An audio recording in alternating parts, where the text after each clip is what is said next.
All right. Welcome, everybody, to episode number 31 of Sports Cards Live. This is a special episode that we are doing today because, as you all know, the 2003-4 Lebron James gold rookie auto patch just sold at auction for $1.845 million. This is episode number 31, which is kind of funny because on Wednesday, I am doing episode number 30 with Dr. James Beckett as my guest. Everyone knows who Dr. James Beckett is, the man whose name is on all the price guides, the man whose name is on one of the biggest grading companies in our hobby. And he will be my guest on Wednesday. We already had a plan, so I'm not changing the numbering on that one. We're going to stick with episode number 30 for Dr. Beckett. This is episode number 31. I want to let you guys know that'll be Wednesday. On Saturday, I will be in Kelowna, British Columbia. So we're taking Sports Cards Live on the road. Going to be broadcasting live from Players Choice Sports, which is right there in Kelowna, BC. Beautiful location. Check it out if you're ever there. That's where we'll be doing that from. If you are new to this show, Sports Cards Live, thank you so much for viewing. Thank you to my guests this evening, Karvin Cheung and Joshua Johnson, for bringing new viewers to the show and for joining us tonight. If you are new and you haven't yet subscribed to the YouTube channel for Sports Cards Live, I would greatly appreciate if you could do that. That would be, if you consider that, that'd be awesome. Thank you very much in advance for that. And just let you know, I hit the YouTube channel, hit 700 subscribers today. So thank you to everybody for that. It means a lot, and I greatly appreciate that. So we are going to get into this card and talk about, first of all, the card itself, you know, the history of the card, and really what it means to the hobby. And it's interesting. This card isn't a designated rookie card. It's a parallel. We're going to talk about that. We're going to get a bit into the GOAT discussion. LeBron James, Michael Jordan. So we're going to cover a bunch of topics here. Before we do, I want to introduce my guest for this evening. So my first guest is Karvin Cheung. Karvin, I'm going to bring out Karvin and then I'm going to introduce him. All right, Karvin, welcome back to episode number 31 of Sports Cards Live. You were my first guest ever, episode 2. It's been a while since I had you on the show, man. It's great to have you back. You are the architect, the inventor, the legend, the genius behind Exquisite basketball cards. You created this brand. You conceptualized it back in 2003. Welcome to the show. How are you doing tonight? I'm doing great. Thank you for having my show, and glad to see your channel growing. So it's great to be here. Thank you, man. I greatly appreciate that. All right. The other guest we have tonight is, many of you know this guy. His name is Josh Johnson. Josh is he runs a YouTube channel and one of the best hobby content shows on the internet. It is called Cardboard Chronicles. Check that out if you haven't already, but I suspect most of you have. He is also one of the creators of the new sports card data analytics tool that is called Card Ladder. I recommend you check that out as well. Let's bring out Joshua Johnson. Josh, welcome to Sports Cards Live, episode number 31. How are you doing tonight, man? Doing great. Thanks for having me, Jeremy, and thanks for the shout outs and the respect for the show. I appreciate it. I've enjoyed your show so far. It's great. I appreciate that, Josh. I mentioned to you earlier, but just so the viewers know, if you aren't familiar with Cardboard Chronicles, I started my show, Sports Cards Live, back in April, and I had two huge influences. One was Chris McGill and Christina and Brian from the House of Jordans, which is another amazing YouTube channel. And the other one was Josh Johnson, who kind of pioneered the whole interview show, focusing on basketball cards. And Josh also owns a very important card that we are going to speak about very soon, which is, in addition to his hobby knowledge, his hobby involvement, and his collection, it's really that card that made me think, hey, he'd be a great guy to bring on, because he has one of the parallel cards to the card that the LeBron James card that just sold at Goldin Auctions a few days ago. So guys, before we jump in, before we welcome the guests, I just want to let everybody know a bit about this card. So I've got a few notes here. I'm just going to kind of read them, guys. So the card that we're talking about, as you all saw in the headlines, it is a 2003-2004 Upper Deck Exquisite basketball card. It's a LeBron James. We call it a rookie auto patch, or a rookie patch auto. It's a rookie year card. It has a piece of a game-used jersey from the logo, like the actual logo patch, and that's been cut up and embedded in that card, a game-used logo that was, from a jersey that was game-used in an actual NBA game. It also has LeBron James's autograph on it, meaning he held the card and he put his autograph on it. really cool.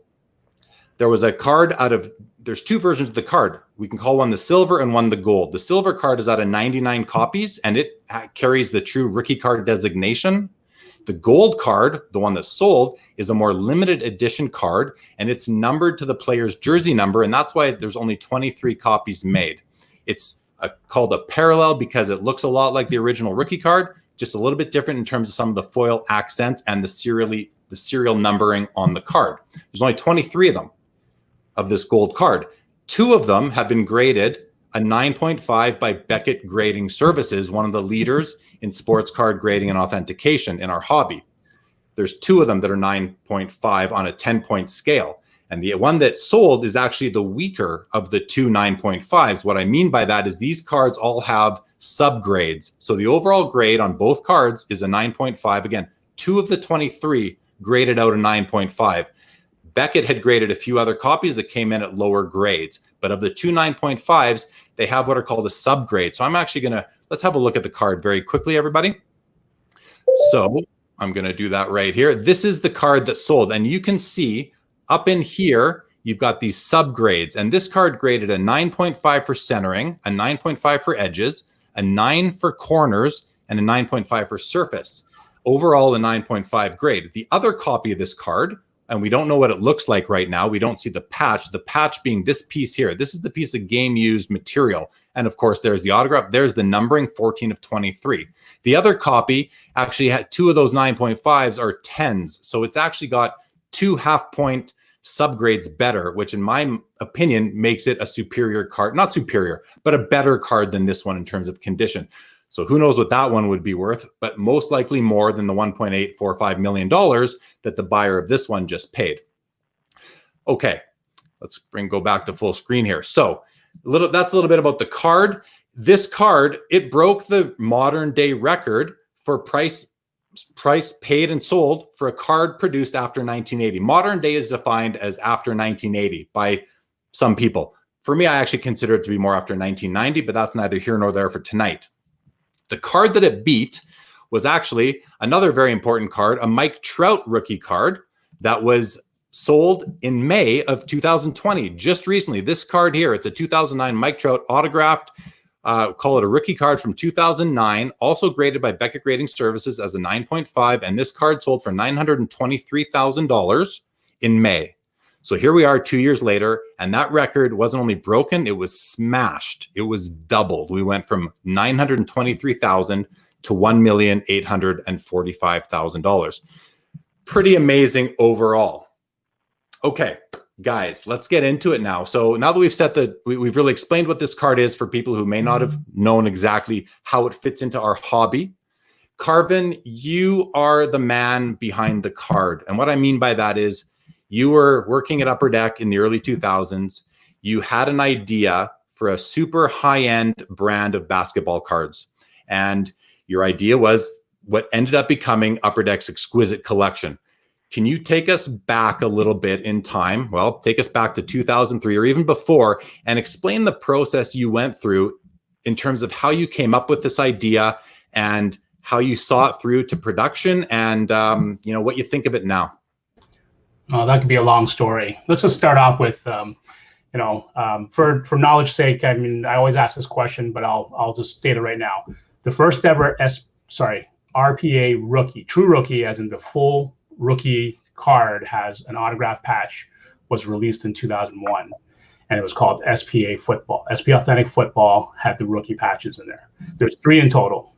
So anyways, at that point, I came in June of 2001. And we had a sales meeting and say, well, SPA Football needs a little bit of revitalization. And they determined, why not just do the first ever rookie patch auto? Never been done. We've done jersey autos and everything. And in football, that was the key. So, off we went. We did the SPA Football rookies. And then, of course, it did really well. So it came pressure on basketball. Hey, Karvin, why don't you do the rookie auto patch card in basketball, SPA basketball? I'm like, well, first off, does basketball sell well? Oh yeah, it sells really well, SPA. So why do we need it in a product like SPA if we're going to do, the amount of volume that we set to do, and it's going to sell out. Why even do it? And on top of it, we all know the year of 01-02 was a pretty bad rookie crop.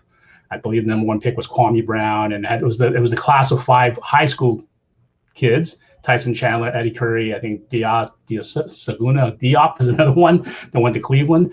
There's the five high schoolers, right? And obviously it didn't do well that draft. So I said, well, let's just ride it out, see how it does in 2001, 2002, and let's focus on, that's an idea we can leave in our sleeve, in our arsenal, right? So of course, come 2002 in February came that SI cover, and it was the chosen one. And I was like, all right, this is the guy we're going to target for 2003, 2004. He's going to be in the 2003 draft. Was LeBron James. He was a junior at St. Vincent St. Mary, and potentially that's something that we can now take it up to another level. At that point, the number one product, in terms of price point for basketball was Ultimate Collection at $100 a pack. That was made by, and it's Karvin, sorry to interrupt you, but that was it. I want to clarify 2 things. First of all, SPA that you just referred to, that stands for SP Authentic. That was a high-end brand that Upper Deck had put out in many sports, but it wasn't their highest end brand at the time. So, but it did have some rookie patch autos in it. Correct? Yes. In 2001, the football had the autograph rookies, had the autograph patch rookies, and had patch rookies. Okay. So if you go through the list, you'll see that how many of them were autograph patch. So that was the first RPA, true RPA that we're talking about in the hobby. So then at that point, for moving forward, SPA had a SRP US dollars, of course, even though I'm Canadian, I'll speak in US dollars. It's $4.99 a pack at that time. Okay, and at $4.99. That's a far cry from $100 a pack on Ultimate Collection. So if we were going to do it, we're going to do an Ultimate Collection. And as you had discussed, with previous guests, there was an RPA in 01-02 Ultimate Collection, but it wasn't the true rookie RPA, as in all the rookie cards had a piece of patch on it. So that was something that we always had in our arsenal. And obviously, when we saw LeBron and potentially we can sign him to an exclusive deal, that was the product I put out. Now, what it was called, what price point was not to be determined, but we knew that we could put something at that year. Okay, and when you referred to the SI cover, in case people don't know, he's and I don't mean to patronize anybody, the viewers especially, but we're talking about the Sports Illustrated cover that had LeBron James on the cover, and it said the chosen one. When you saw that, Karvin, what did that do to you? What did that spark in your creativity? Well, that was, I believe it was the first time a high schooler actually made it to the cover of SI. I mean, prior to that, I believe there was a J.R. Reed. I'm a huge Tar Heel fan, so that may sway me in my GOAT discussion. But either way, J.R. Reed was a big deal because he was the first, I believe, college player to be gracing as a freshman, I believe. And then after that, LeBron was, I believe, the first high schooler to be on the cover. So it was a big deal. He fit the perfect model in terms of like the Jordan-esque type, physique. He was a little bit shorter at that time. Obviously, he grew a little bit more afterwards. But that was it. I was like, okay, this is the kid that we got to target that year. Right. So you guys, as Upper Deck the company, you guys targeted him. You ended up. What happened to the draft? I think something happened to the draft in terms of, is that where you guys signed him to an exclusive autograph deal and then allowing you to move forward and produce these cards like the one that sold on Saturday? Okay, so the day that we finally got the deal done. So we, after his high school career was done, we met with the family, not me, but our attorneys did. And on the day of not the draft, but the lottery. So before we even knew he was going to Cleveland, the deal was negotiated and signed. And it was I believe it was his first endorsement deal. And on the East Coast at 11 o'clock p.m., Stuart Scott went on air saying LeBron had that was an opening news, was LeBron signed his first endorsement deal with Upper Deck. Call Upper Deck the one name athlete name company between Kobe, MJ, and LeBron and others, right? So he went that. Now, later on, when it came to Pacific Coast time, at 11 o'clock Pacific Coast, he just signed his $90 million Nike deal, so that kind of trumped Upper Deck. Sure.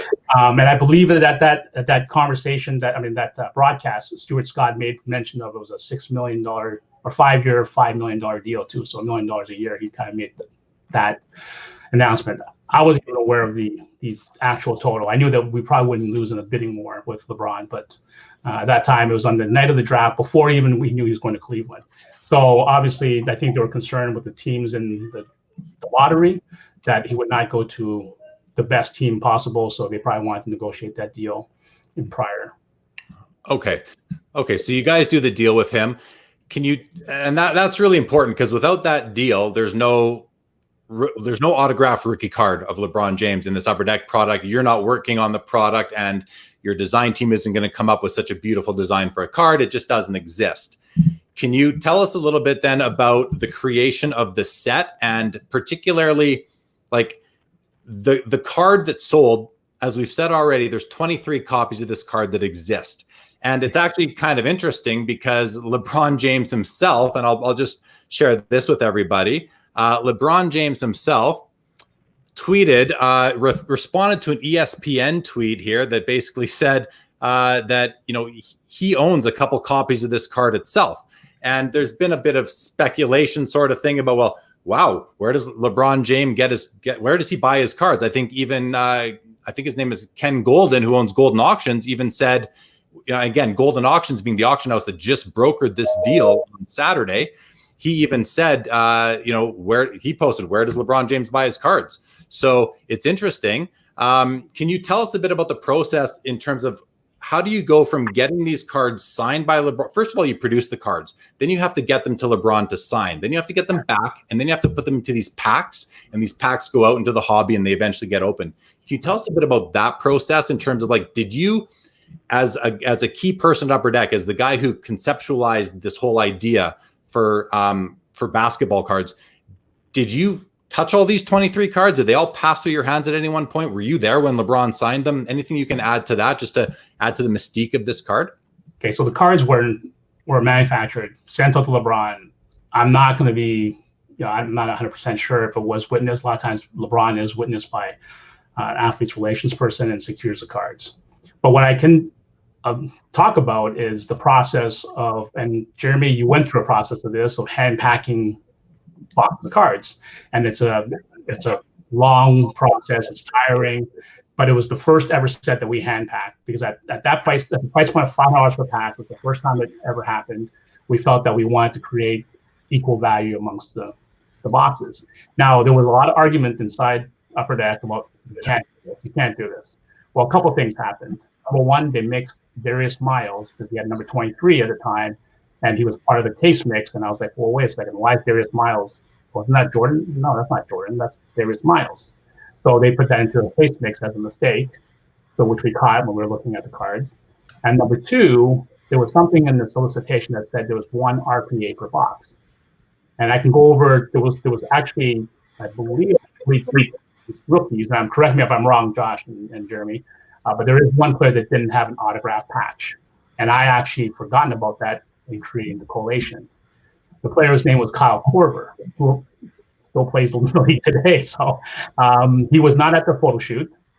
He did not. And at that time, we had a deal with the NBA to acquire game-used jerseys. He was not one that was like high up on the chart to get a game-worn jerseys for. So the only way that we could have gotten a jersey from him was at the All-Star game.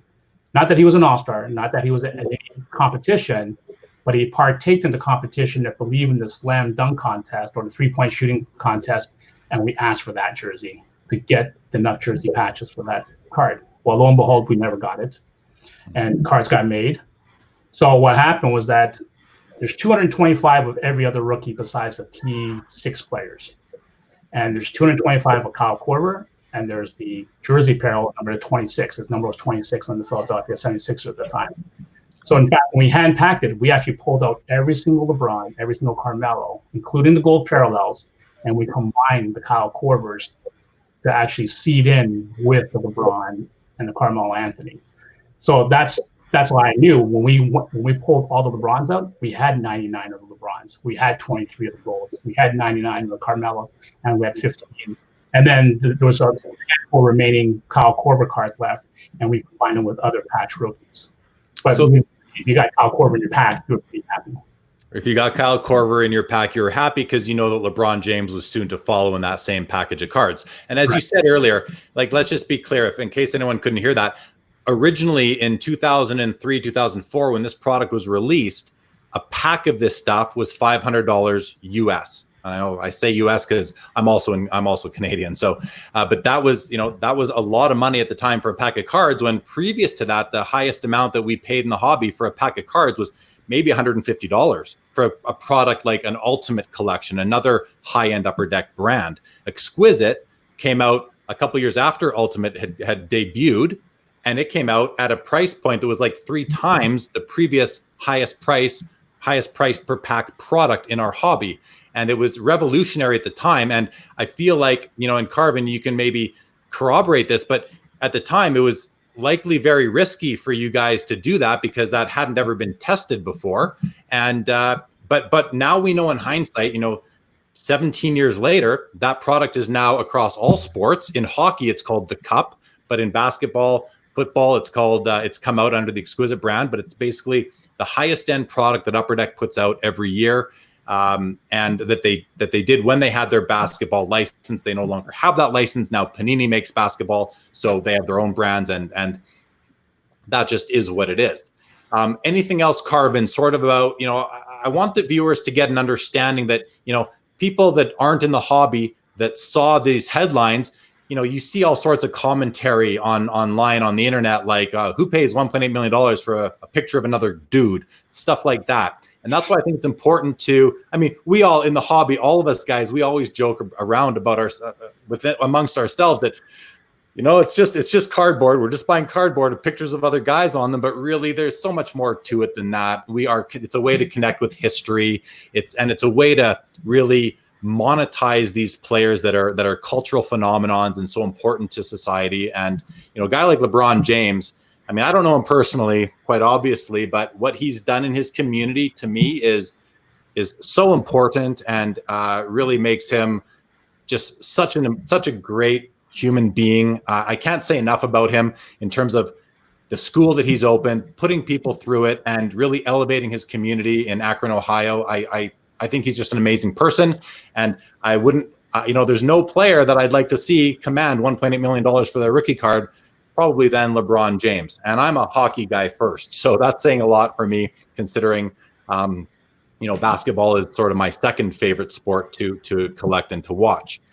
But okay, so Karvin, anything else sort of about the history of the card to just give the viewers a little bit more context or information from you? Because, in my mind, again, you conceptualized this product. If you didn't do that, we wouldn't be reading these headlines over the last couple of days. Anything else you want to add to it before we kind of switch focus a little bit? No, not really. Let's switch focus, and we can always go back to here and discuss more about the concept and the ideas behind everything. And some of it will be the true rookie card versus the parallel. Yeah. Yeah. Okay, Karvin, thanks. And we're going to get to that. Josh, hold on one more sec before we get to you, because I just want to welcome the viewers. We've got quite a few people watching right now, and I just want to thank everybody for tuning in. Again, if you're new to Sports Cards Live, welcome to the show. This is episode number 31. I'll explain it later, but episode number 30 actually comes out on Wednesday because this was a last-minute show and I didn't renumber them. All the historical episodes are in the library on the YouTube channel, Sports Cards Live. Please feel free to go and subscribe to the channel. Lots of industry insiders have been my guests so far, as well as some amazing collectors. So lots of really great episodes there. They are long, so bite them off in chunks. YouTube will always remember where you left off. Also, before we bring Josh, we start talking with Josh. Josh has his YouTube channel. It's called Cardboard Chronicles, and it's one of my inspirations actually when I created this show. So check that out. He has really in-depth interviews with collectors. They go about an hour long.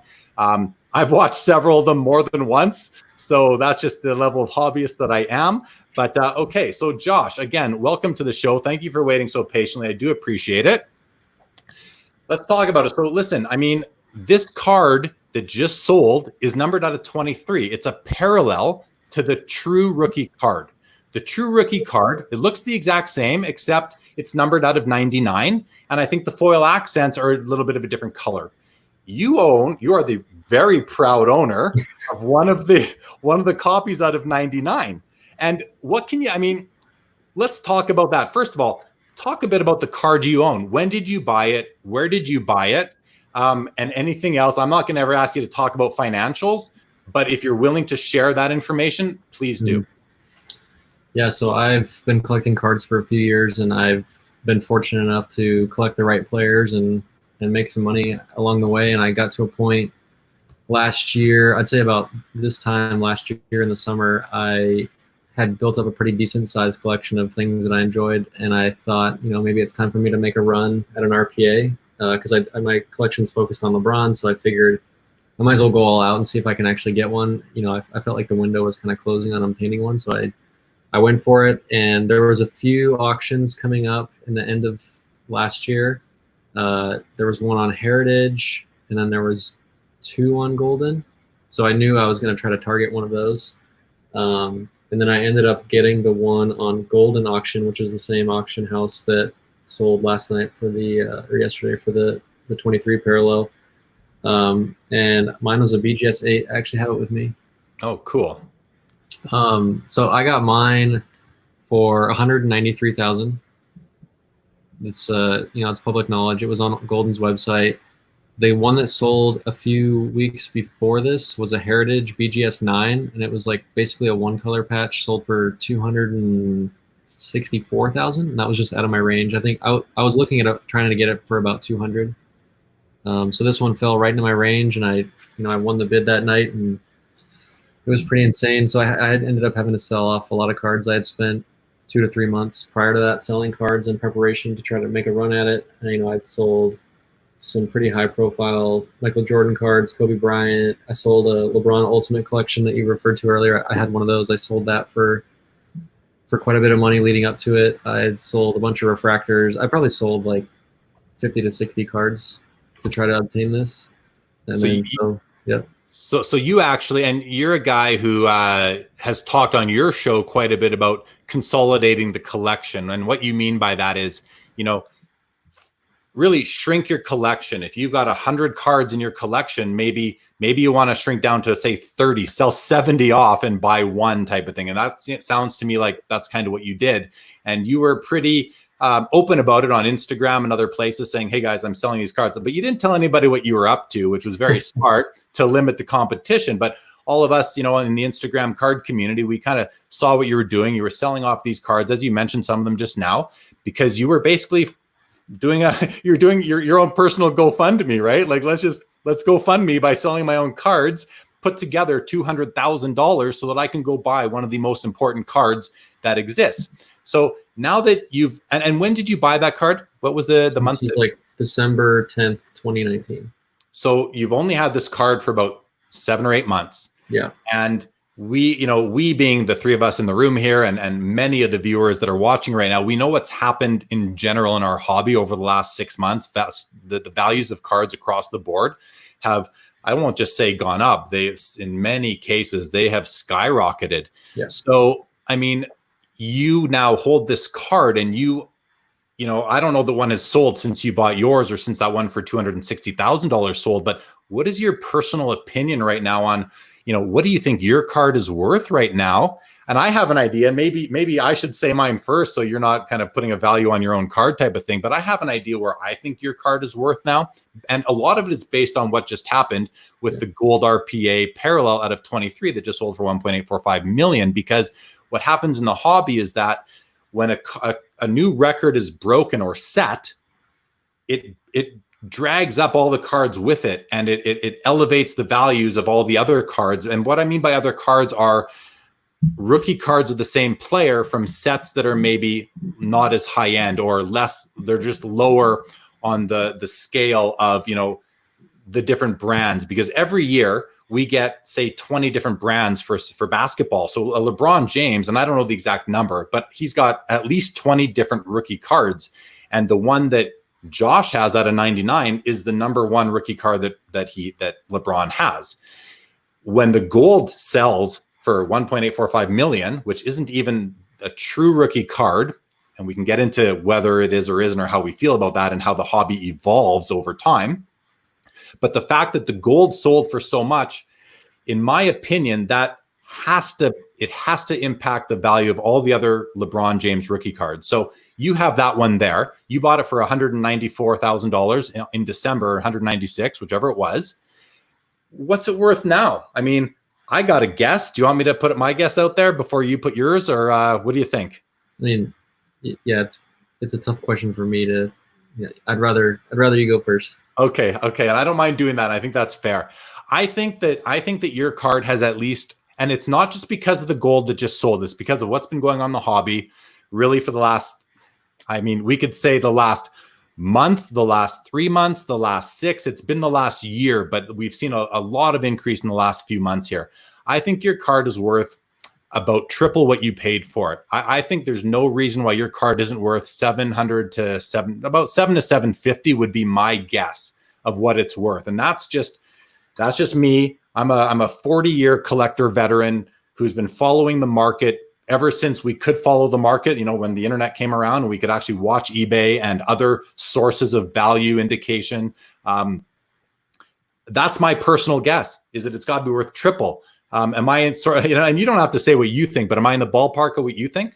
Yeah, my initial guess is like 750, something like that. Yeah. Okay, so we're actually bang on. We're exact in the same spot, and I know it's hard to really articulate how I come up with that or why I think triple, but it's really because of what I've seen going on in other cards, and it's what we do in this hobby is we draw parallels between one player's card and another player's card. If a player's card has gone up 50% in the last 6 months, but the other player's card we don't know because there haven't been sales, you can almost draw some parallels and come up with a bit of a guesstimate as to what a card will be worth.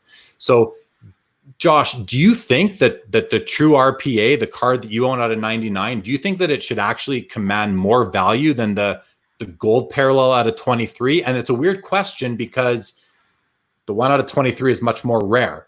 It's 4 times as rare, but it doesn't carry that rookie card designation. Do you think that either the gold one should carry the rookie card designation, or do you feel that the rookie card should be worth more?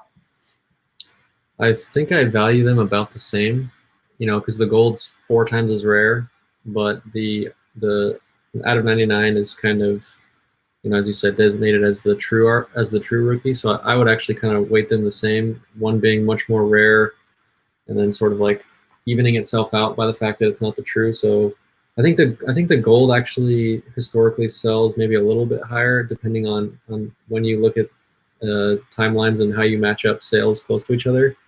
But I think if it were me, I would prefer the 99. Just if I had to choose, it's just the true one, and I kind of almost like put them in a row of 122 of them. Like they're the gold foil doesn't stand out so much that you notice the difference. It's just one's out of 23 and the other's out of 99. So I guess it's kind of just personal preference. So I think most collectors would just kind of they wouldn't be too picky over which of the two they could have.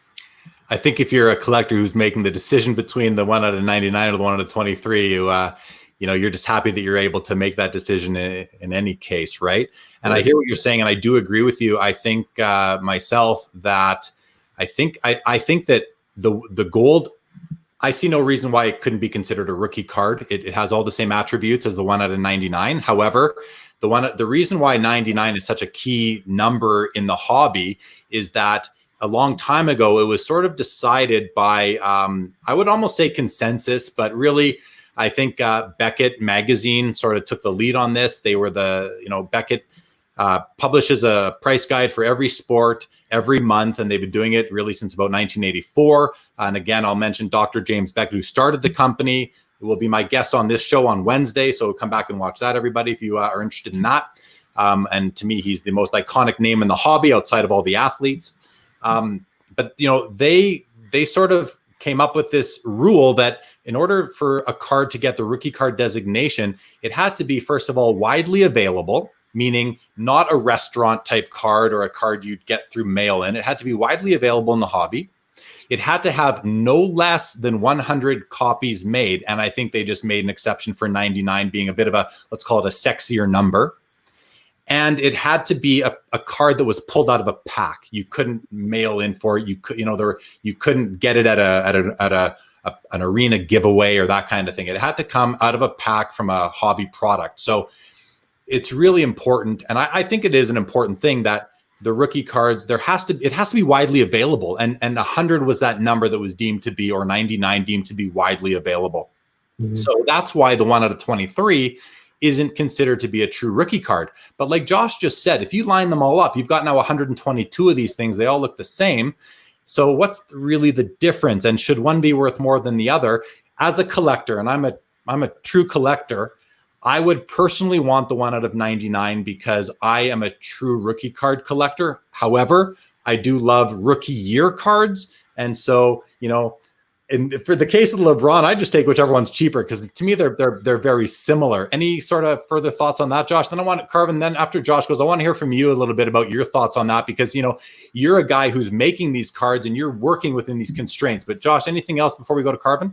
I mean, one of the reasons I wanted the card so badly, and a big shout out to Karvin who's here because of that, is I really love the history of the RPA, and this one kind of being the first one for basketball, and it being led by LeBron, and even hearing from you like that you chose it because of LeBron makes it even just like that much more strong of a emotional attachment for me. But like the 99 number carrying through all the way to today, and like the RPA being held intact the way it is with National Treasures, and the 99 always being that sort of true rookie is a very strong draw for me. And, it's kind of like Contenders football and Topps Chrome basketball. It's just like you like to see that sort of lineage and history going back. So the 99 for me, just like, there's not like a 23 RPA that goes on in history. It's just like 99 is the one that sticks.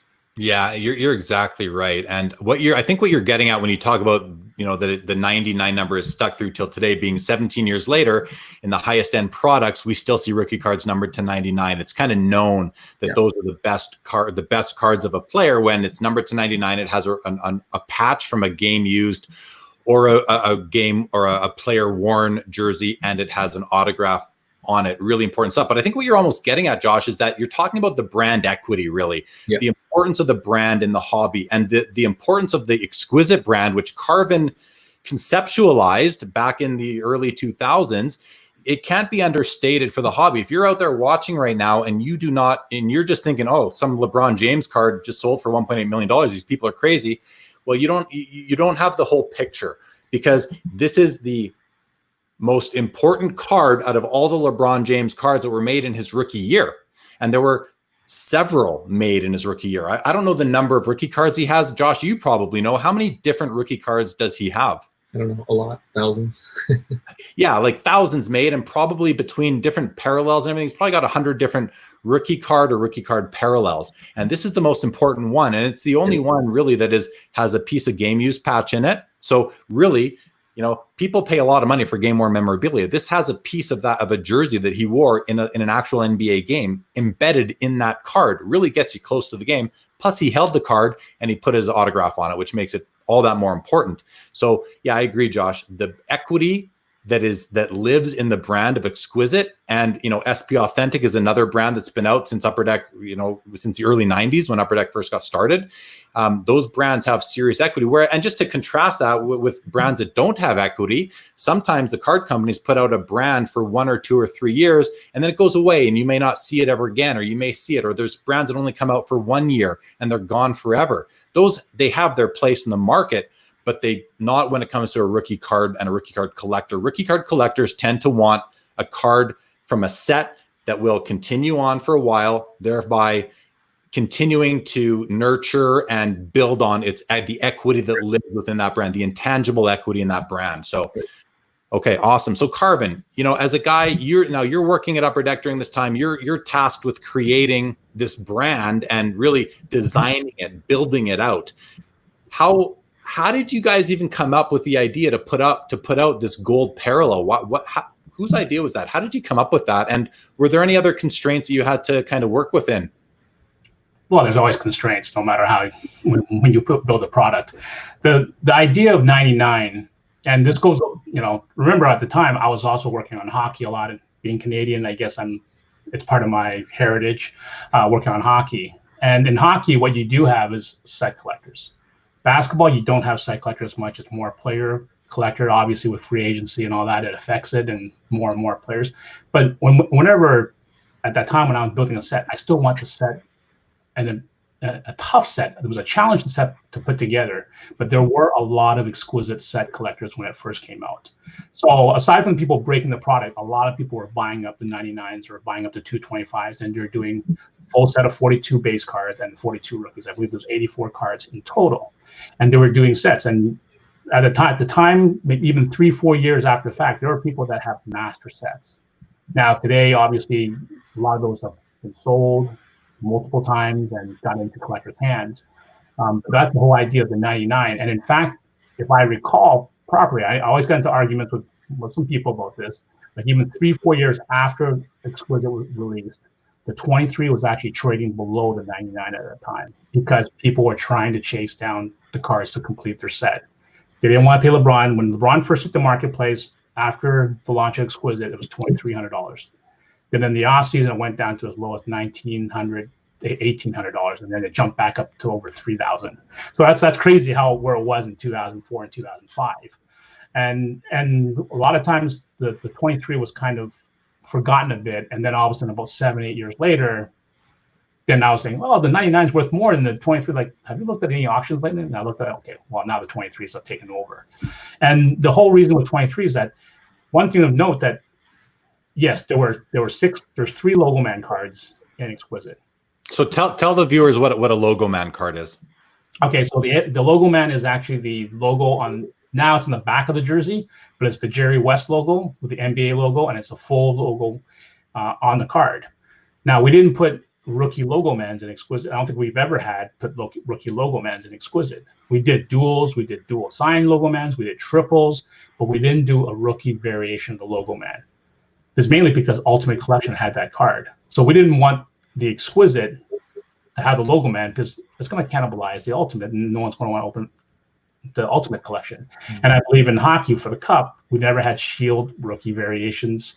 I think only recently it's happened, but in my tenure at Upper Deck, we never had it because we didn't want upsetting the Ultimate Rookie Shield, because that was the #1 card in the hobby. So it's actually a subpar brand, not the Exquisite brand. Everything else in Exquisite is outstanding, but it didn't have that one trump card. So in terms of just doing by jersey numbers, and for some reason, I don't know why, I have a fascination with jersey numbers. That's why the Cup has jersey numbers. I have Exquisite numbers, which is based on jersey numbers, because numbering things to 25, 50, and 100 gets kind of, when you're trying to develop a product, it gets kind of like, oh, all right, that's easy, 25, 50, 100, or 99. It's the same numbers, right? So doing the jersey numbers, yes, it's a lot of micromanaging, telling the printers, hey, you can only do 33 of this card, number them properly.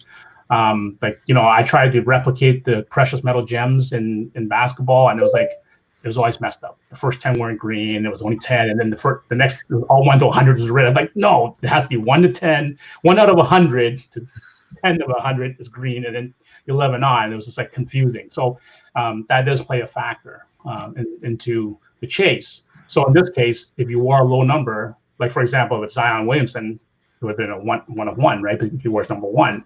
Had it been a guy like 00, anyone with a 00, I usually number to 100. So it actually becomes a really high number.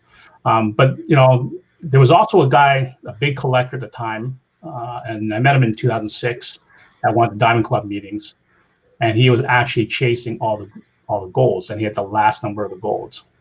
Obviously, all those were all moved off, like probably about 10 years ago. But he actually had the D Wade, he had the Chris Bosh, the 4/4, the 3/3. He was missing only about 4 or 5 cards, and they were all numbered 3 or less. Like Troy Bell was one of them. I think Mikael Pietrus out of 2 was another one. He was missing number 101. He was just missing 5 cards, but he had all the big cards. So that is the ultimate set collector, right? It's almost going back to Titanium and Ty Conklin being #1, and Edmonton for that Titanium set number, the jersey number. And I grew up in that era of the 90s cards, so I remember some of that stuff. And I was like, okay, well, let's bring it to Exquisite, but it's just with an auto and a patch too. Right. So what he's talking about there, everybody, is that there were some sets that came out in the very late 90s, early 2000s where there were cards that were seeded that were numbered to the player's jersey, just like we talked about with these gold LeBrons. So if a player wore 18, there were 18 cards made for him, for that player. And there was a couple sets that seemed to somehow get around this minimum 100 rookie card copies of the card to be a rookie card, and kind of slipped through and got that rookie card designation. And I think that's what you're saying, Karvin, that really sort of interested you. And you brought that to the highest end product being exquisite. And I do agree, it does help shake things up a little bit instead of having cards always numbered to 100 or 50 or 25 or 10, which is obviously quite rare. You mentioned the logo mans, and I asked you to clarify, but just to clarify a bit further, the logo man is that little guy that stands about this big on the player's jersey.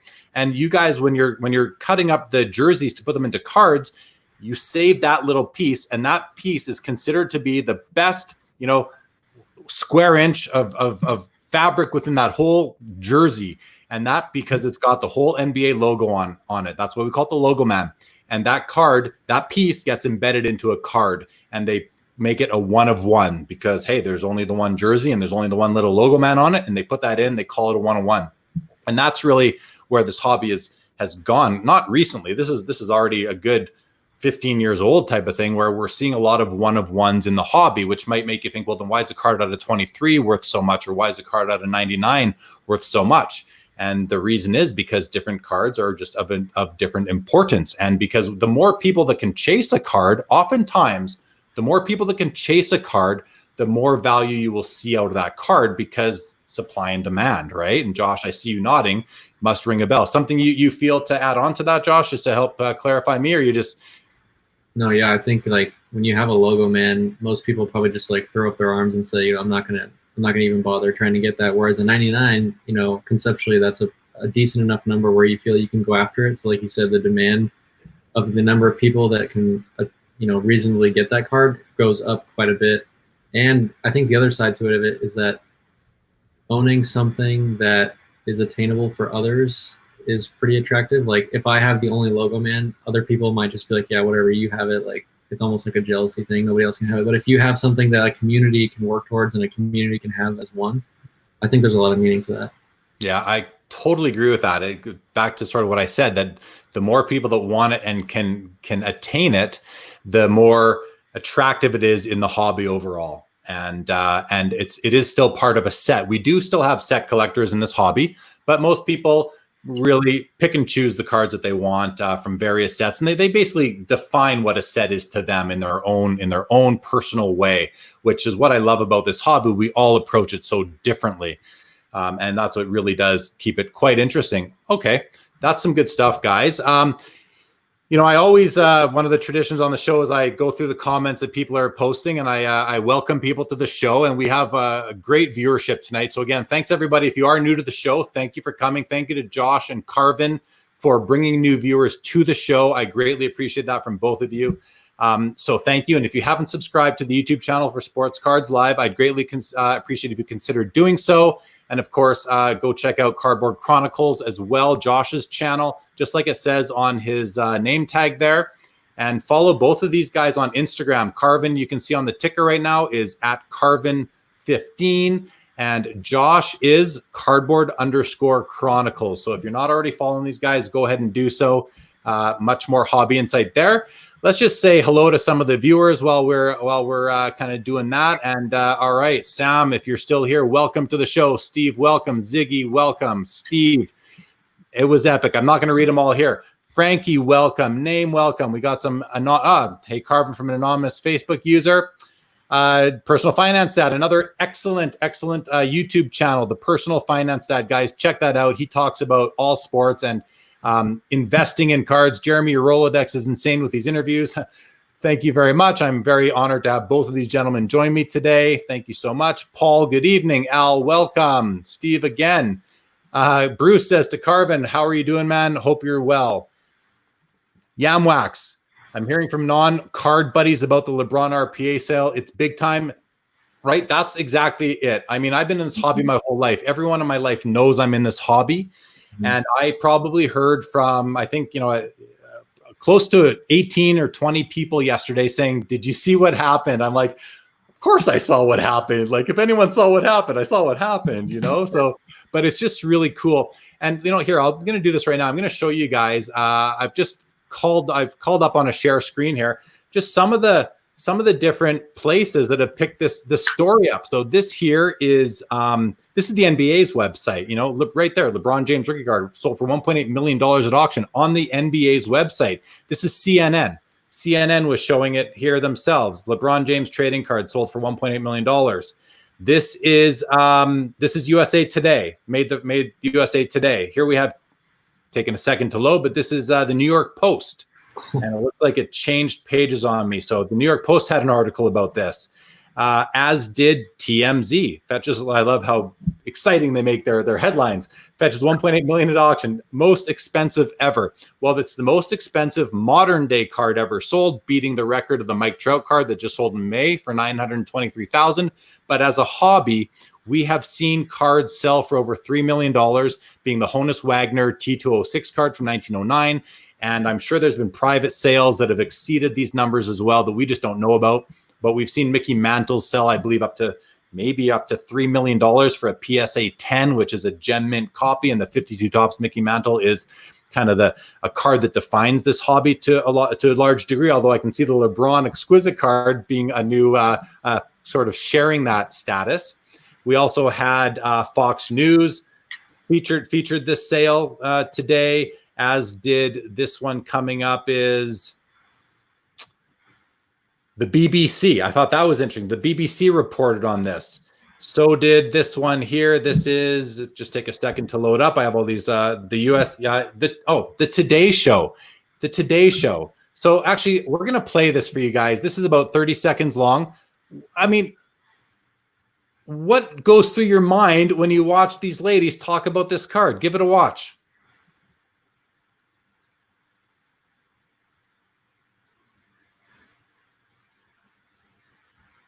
LeBron James shattered another record this weekend. Well, actually, his trading card did at least. The 2003 autographed rookie card from Upper Deck features a piece of a game jersey, a game-worn jersey. It sold for more than $1.8 million at auction. That's the highest amount ever paid for a basketball card. Only 23 of these cards were ever produced, but this one in particular is believed to be in the best condition. So, I mean, how awesome is that? The Today Show. Well, let me just close that. In the line of duty, made sure his release from the hospital would be a moment he would never forget. Okay. Stop sharing. There we go. All right. Sorry about that. So how amazing is that where the ladies on the Today Show are talking about a basketball card? Like, what do you guys, let's start with you on this card. Well, you're having a sip. Josh, Karvin, we'll start with you. What impact do you think this has on our hobby when you're seeing it getting all this mainstream attention and the ladies on the morning show are talking about it to their audience? And I'm not going to claim to know who their audience is, but I think we all have an idea that their audience are people that are, you know, watching TV in the morning. What does that do? What does that do? Well, it's going to create even more collectors coming into the hobby at this moment. Now, that doesn't mean that there's going to be more people buying LeBron James. There's going to be more people buying basketball cards or sports in general. I think that's the main thing. It's hitting a different audience. You know, we always thought about our little hobby. You know, it's kind of like niche market and all that. Well, it's getting mainstream, and it's gotten mainstream these last 6 months to a year, and it's gotten a lot bigger now. So we're gonna continue to see, you know, more and more collectors come in, and that's a great thing for the hobby. You know, yeah. Becoming more and more mainstream. Yes. Yeah, no, I agree. I think you're right. I think it's going to attract more attention. And, you know, you kind of said at the beginning of your statement that, you know, we're kind of this small niche little hobby, almost to the point where some collectors, I've heard collectors say, you know, you almost don't admit it in your social circles that you collect cards. To a lot of people, it's kind of like this thing that we might be, and I've never felt this way. I've always talked about it, but I know a lot of people are a little bit embarrassed. You don't want to admit that you collect cards. I've seen comments on some of the threads on various social platforms over the last couple of days where people are responding to, say, a sports center posting about this, saying people still collect cards. Well, people still collect cards. People invest in cards. People invest hundreds of thousands of dollars in cards right there. People invest $1.8 million into cards.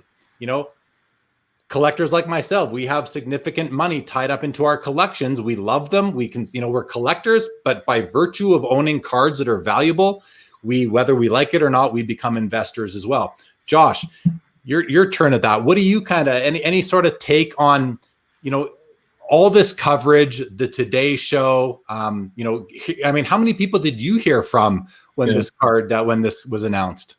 I probably got, same as you, I think I got like 15 to 20, 25, something like that, messages from people I hadn't heard in a while, or people that want to be my friend now, jokingly. But some people are like, don't you have that card? And I have to explain that I have the 99, and mine's lower condition, so it's not 2 million, but I do have the card. And so I did get a lot of text messages about that, and I think most people are seeing like the ESPN notifications on their phone, because ESPN pushed a notification through their mobile app. So I think a lot of my friends saw it that way. And I've got friends in fantasy football circles and different like sports that it just sort of caught their attention, obviously, and they know that I'm involved in it. So I definitely got a lot of that. And as far as like the media coverage, I think it's great. It's fun. It's fun for us to kind of get some recognition and take it more seriously as a larger hobby. And like Karvin said, we've been growing pretty rapidly already, and this is just putting more fuel to the fire. It's just like, some people are talking about, well, maybe there's a bubble coming, but I mean, this is not going to help that bubble situation. I don't think it's just going to make the bubble bigger maybe and make it pop harder. But more people are going to be coming into the hobby now. There's more eyeballs on it. There's more seriousness around it. There's more people that have serious money that are involved that kind of give it more, credibility. So I think we're just going to keep seeing the growth.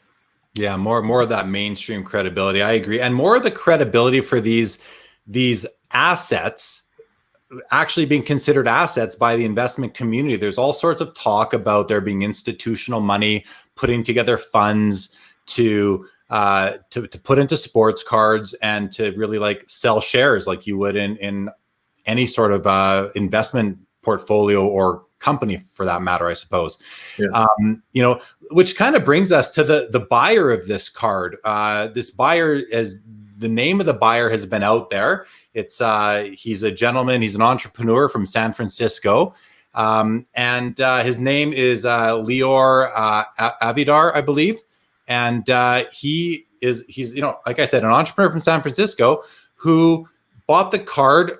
I mean, I don't know exactly why, but likely nobody spends $1.8 million without considering the investment. That's investment type money. No one puts out that kind of money into anything without it being somewhat of an investment for them. So whether or not he's alluded a little bit that he's got some special plans for this card and something new for the hobby. So we don't know exactly what it is, but there's been speculation out there. So why not speculate, right? There's been some speculation that he's going to build some sort of fund and maybe sell shares in this card or do something like that, or pair it with some other cards and maybe do a $5 million fund. I'm totally pulling that out of the air. I've got no, that's just my own full out speculation, but it's interesting because if that is the fact, and if this is going to become part of an investment portfolio that will be rolled out in a professional manner that is subject to the regulations of other investment types, so,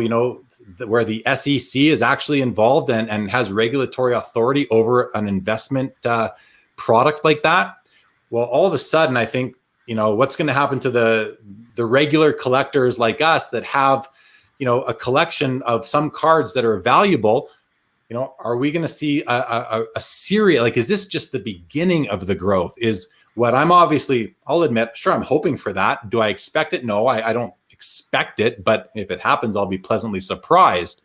But is that a direction that we could see this going in, Josh? Do you think? And I mean, you obviously have some significant money tied up in your collection. What are your thoughts on that? I wanted to make a quick point when you were talking about people shocked at like spending $2 million on a card. There's people that put their money in the stock market and you literally have nothing. You're buying air, like you're buying like ownership in a company, but you don't actually physically have anything. Whereas something like this, I actually feel like I have stock in someone I consider to be a hero, and I actually have a piece of something that he's touched. So it's like it's a lot more connective to it. Are we going to see things related to funding? I believe so. I mean, sports are like the modern day cultural phenomenon for our society today. They are our like real superheroes. We don't have actual superheroes. Those are from comics. These are actual people that we look up to and are, you know, kids' heroes and stuff. So to see them culturally ingrained in our society as they are, and to be surprised by the fact that we can invest in that, it doesn't surprise me at all. So I really don't see why we wouldn't get to that point eventually. And it seems like the owner of this card already has plans for something like that. So I think it's coming for sure. Okay. And like you said, you know, when we buy these cards, you know, you said it kind of makes you feel like you're invested in the player, the heroes. And the way I sort of look at it, it's very similar. I sort of look at it like these players, they almost represent us. You know, if the player plays for your favorite team, or they play for the team in the city that you live in, and let's face it, we are very proud of our cities and our teams when they win a championship or they win a game, even on any given night. We're proud of that, right? There you go. The Raptors win the championship, and we wear the clothes. Not everybody, but many people do. Like, how many people in Toronto don't have a Toronto Raptors hat or shirt right now? Like, everybody does. So by buying that shirt, you're connected to the event. By buying a card, you're connected to that player. And if that's your favorite player, that's a player that you respect, if you look up to him, and some people look up to players, I mean, that's fine. But the way I look at it is they represent us, and they represent a lot of people. So the more popular players demand more money because they represent more people. More people are enamored by them. More people love watching them on TV, love watching the highlights.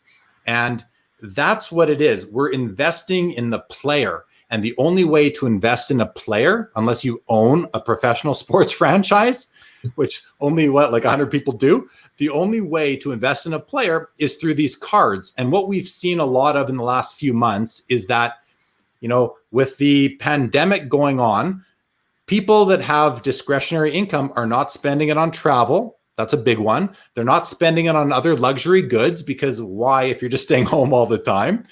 But maybe the biggest one is they're not gambling on sports. And how many people want to bet on the game?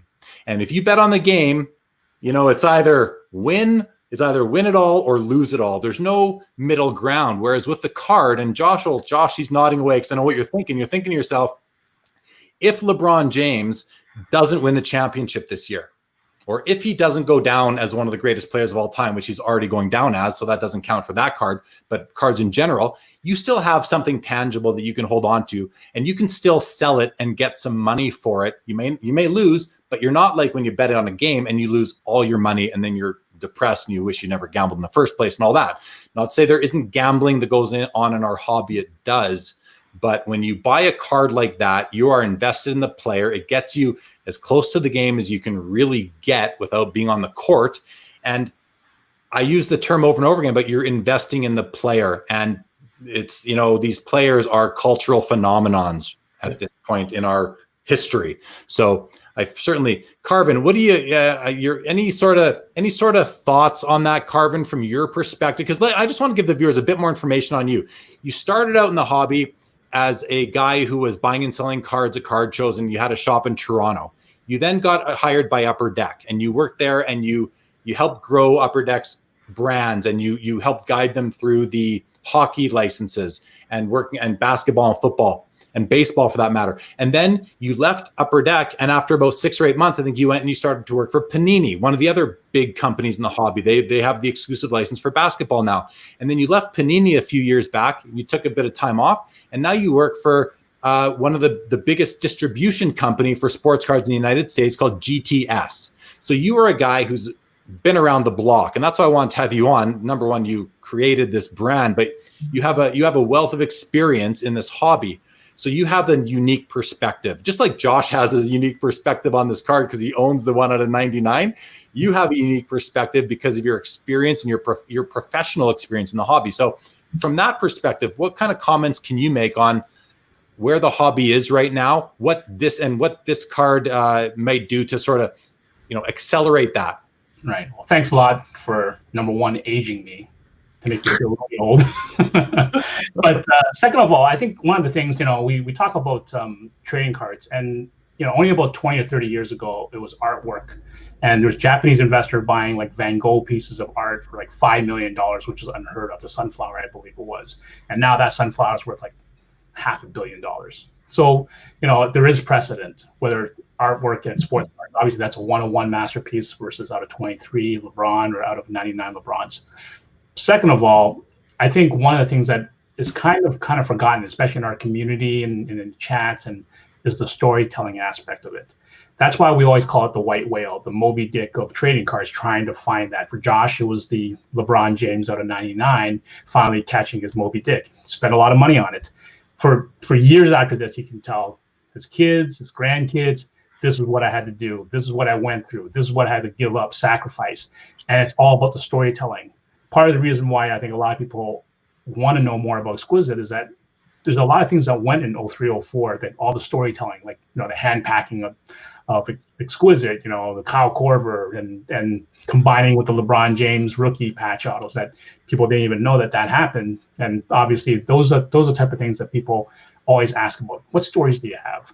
And I think, chasing a card and, having that player that you can tell stories about that player. I watched him as a 5-year-old. I watched him as an 8-year-old, greatest player of all time, or maybe he was a bust, but at least you can tell that story that, well, I chased after him and he was a bust, and that's why I stole the card and I never made any money, but you had this great story with it. And I think that's really important is, as people, we're not just 9 to 5, go to work.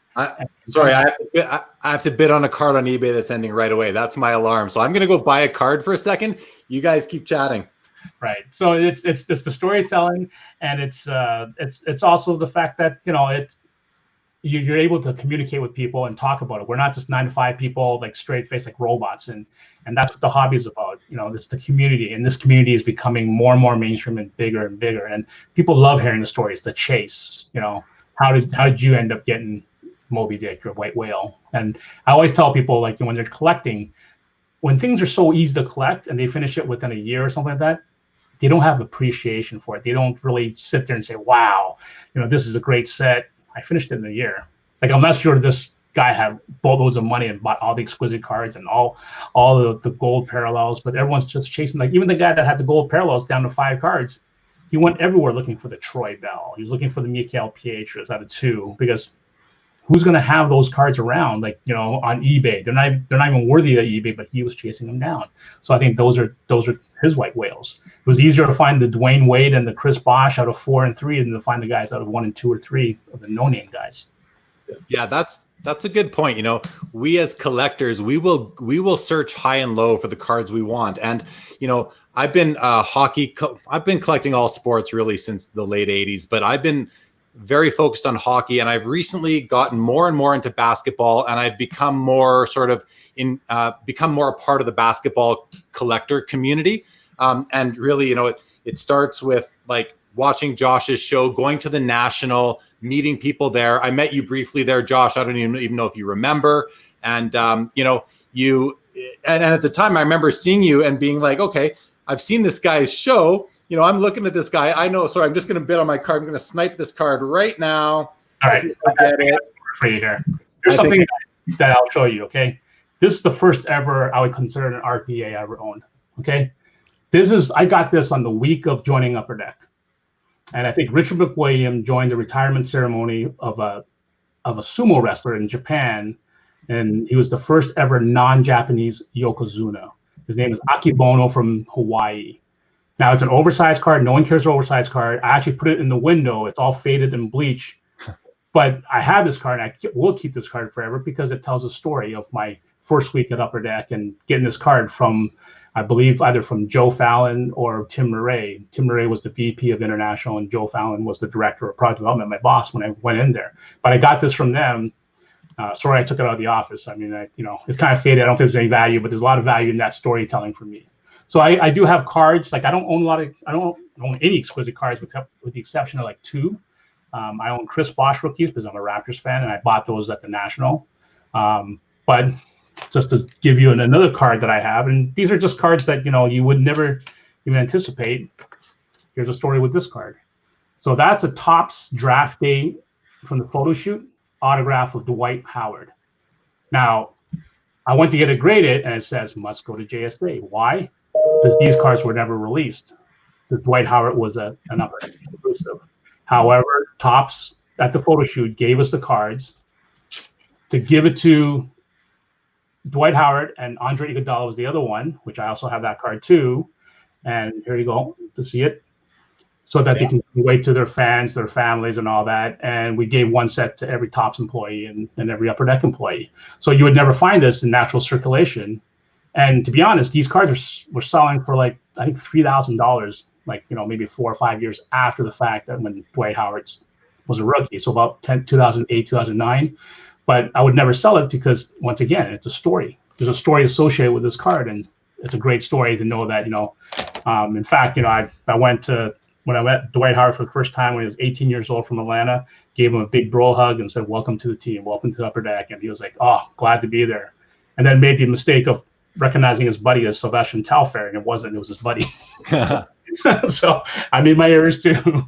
Yeah. So, I mean, thanks for that, man. And, it speaks to what I was going to say before, like, we as collectors, we will hunt high and low for the cards that we want. And I like that you show your sumo wrestler card, because different cards carry different importance, right? And a lot of it is the story, which is why you jumped in there. And a lot of the story is, how did we get the card? And now with the advent of, social connectivity and all of us collectors congregating on places like Instagram or Facebook or, fellow YouTube content creators. And then, so we have that constant contact throughout the year, and then we get together physically, except for this year, except for 2020. And we meet up at these card shows, whether it's the National in Chicago or Cleveland or Baltimore, Atlantic City, or we meet at the Sports Card and Memorabilia Expo that happens twice a year in Toronto, or the big Summit Show in Edmonton, wherever it is. We get together, we meet each other, and we share our stories, and we show each other our cards. And that becomes part of the story itself. And it's weird. It's like there's pride of ownership. There's community. There's it's weird. Like sometimes when I buy a card, and I just bought a card a minute ago live on this show on eBay, and I saw at the last second, I put in my bid and I won the card. I put in a big bid, I put in a snipe bid at the very end of the auction, and I won the card. That's part of the story of that card. I'll remember buying that during this show with you guys and all these people watching, talking about the LeBron. Like, that's what a collector is. A collector is someone that associates nostalgia and value and just good memories to an object that we can hold in our hands. And when we own it, we're proud of it, and we put it away, and we know we have it. We don't look at it every day, but we know we have it, and it's just, that's just part of being a collector. And there's all this talk in the hobby now about all these investors coming in, and are they good for the hobby or bad for the hobby? Well, anything that is moving more cards, more transactional, increasing the transactional volume, I think is good for the hobby. And, Josh kind of spoke about, is there a bubble happening right now? And is this bubble going to pop and everything's going to come down in value? Well, I mean, I don't know. I don't think any of us know the answer to that. We can't really predict the future, but I think that we are seeing what I have explained before on this show as the floor, the foundation has risen. There's more foundation now to keep this hobby afloat, because we're talking about objects that you'll hear people say, well, there's no value. It's just a piece of cardboard. Well, okay, hold on. There is value there. And the reason why I say there's value is because Upper Deck and Panini and Topps, they pay licensing fees to the leagues and to the Players Association so that they can use these images. So these images, you can't just go take a picture of a player, put it on a card, and sell it out there on a mass scale. And, these cards cost these companies a lot of money to make. They're putting a piece of game worn jersey in there. The player has autographed it. So it's more than just a piece of paper, as some people think. It's a card with a piece of game used jersey. It's rare by deliberately. It's rare. It's printed to a low number, and it's got the player's autograph. So, all that said, I firmly recognize that you can't eat it. You can't sleep in it. You can't wear it. There's no real utility that these cards provide, but they provide emotional value, nostalgic value, cultural value. And that's why collectors like myself and Josh, and Karvin's a collector too, that's why we're willing to spend significant amounts of our hard-earned money to buy these things, knowing that we're collectors. But like I said, and this is the investor piece, we're also investors. Anytime you're spending an amount of money that is significant to you on a card, you have to be comfortable with the fact that you're also investing. You just are, whether you want to admit it or like it or not, you are investing. And that's why it's a continuum, right? It's a scale, collector, investor. We all fit somewhere on it. I believe very few people are on the extreme ends. Most of us are somewhere in the middle. And that's, again, it speaks to that we all approach this differently, and we all assign values to these cards a little bit differently. And it's really a cool hobby. If anyone out there is watching and you're kind of wondering why do people do this? Well, I think we've given you a bit of context as to why we collect and why we're willing to spend a lot of money on it. And now that you see these big dollar figures being thrown out, being spent and being documented, this is a real asset. It's a real alternative investment, and that's why we're hearing talk about institutional money and investment funds and all that sort of thing. So it's just awesome. And the fact that this card smashed the previous record for a modern day card, going from 923,000 for a Mike Trout card that sold in May to 1.845 million for a LeBron James card that just sold a couple days ago. It really speaks to where just how many people are assigning major values to these pieces of cardboard that depict these players and sometimes contain pieces of game-worn memorabilia and have that player's autograph on it. Okay. Listen, I have not been able to track the questions and comments during this episode, which I usually do. So if you've made a comment or a question, and there's a lot of them, I'm sorry. There's a couple of interesting ones. I'm just noticing it looks like Goldin Auctions has been watching, and let's see what Goldin Auctions says. So Goldin Auctions, who sold this card, says people love their collections and it makes them happy. Can't tell you how many billionaires I deal with that thank me for allowing them to spend money. Well, that must be Ken Goldin, the owner of Goldin Auctions. And, to me, that is what I really love about that, Ken, is that you say that they thank you for allowing them to spend their money. Because when you have $1 billion in the bank, what do you buy? Like, you can buy anything you want. You can probably buy a planet, right? Like, what do you want to buy? And sports cards are something that it's a store of value. So you can easily put $1 million or $2 million into sports cards very easily. You can go to the National in Chicago next August, and you can easily go in there and drop $2 million and be able to walk out with those cards in your handbag. Like that's, you can walk out with 30 or 40 cards and spend $2 million, and you may clean out some of the nicest cards in the room, but that's what you can do. And it's hard to park that much capital into something that is so awesome. First of all, that's so awesome. And second of all, that is an asset. It's a true asset. So that's an interesting comment. Mr. Goldin, thank you for joining and watching and tuning into the show tonight. Really appreciate that. There's tons more comments. Here, 90s b-ball card. Jake says, Frankie said it best. Our collections are an investment by consequence. Yes, I completely agree with that. I'm now working from the newest comments and going up, guys. So I'm just going to scan through a few of these. Joe Santos says, nothing wrong with more money being invested into sports cards and all relevant cards in general, for sure. Ken Goldin says, and Bitcoin is just electronic and doesn't even exist. Exactly. And this makes people happy. Yes, I can, there's a conversation going on in the comments that I have not been following during this broadcast, but cards make people happy. When I see a card get listed on eBay or I see it at a card show and I want that card, I get happy. Like the happy chemicals just start being produced in my brain, and you just get happy no matter what's going on, even if it's temporary. It's just a glimmer of happiness. Josh, what was the feeling like for you? Take us through when you made your bid for your LeBron James card out of 99. First of all, you won that auction for $190-something thousand. What was your maximum bid? Are you willing to tell us that? Well, with Goldin Auction, you take the lead on a bid, and then you have to hold the lead for 30 minutes. So it's not like a last-second snipe scenario. So I actually was the highest bidder, and I had to wait 30 minutes to win. So I was the high bidder. So then someone passed me, and then I was the high bidder again, and And then I waited for 30 minutes running around my house. You know, this was late at night too, so my family was sleeping, and I was just downstairs, you know, biting my nails and trying to think of other things. But I guess when I won, it was kind of relief. You know, like the process was kind of over, and I had finished the journey. And I'm more of a process guy. Like I really like the build up to things, and I like the planning of it, and I like everything that goes into it. And the finality of it was just kind of sudden. You know, it's just me at my house on my phone by myself, like. I did it, you know. So it's not like I won the championship and people are hoisting me up on their shoulders, kind of thing. So it's just a bit of relief, and then you know, owning the card obviously is amazing, and everything that goes along with that has been fun.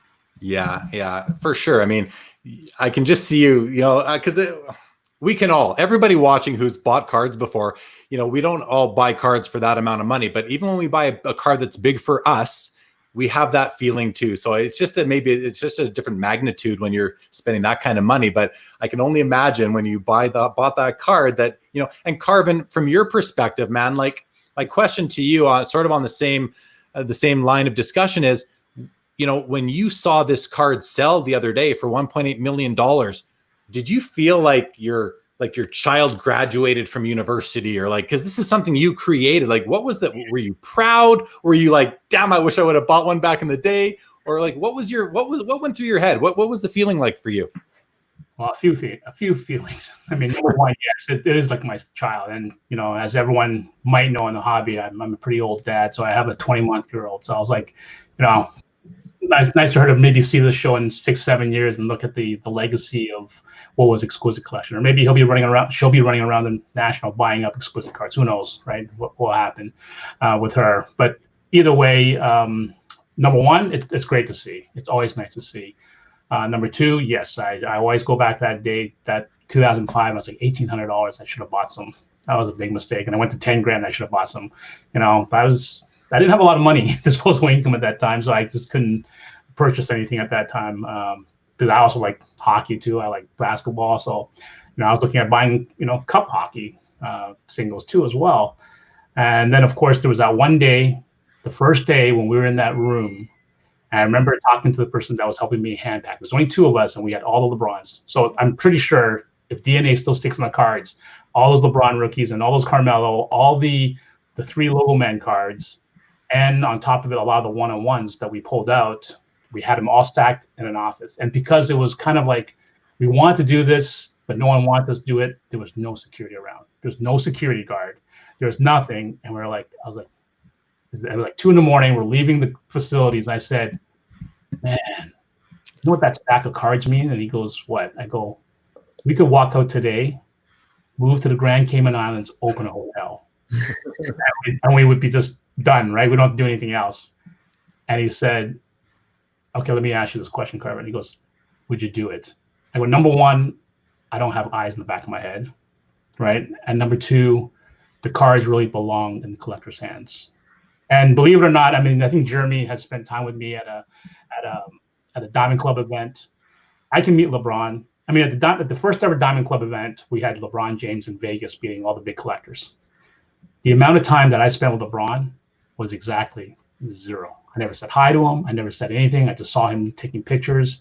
My focus was actually with the collectors, because the collectors actually being part of that community, talking to you guys, seeing your passion, it reinvigorates the product team and reinvigorates for saying, you know what, I love these guys. I want to develop another product that delivers a home run to them, because you are our customers, right?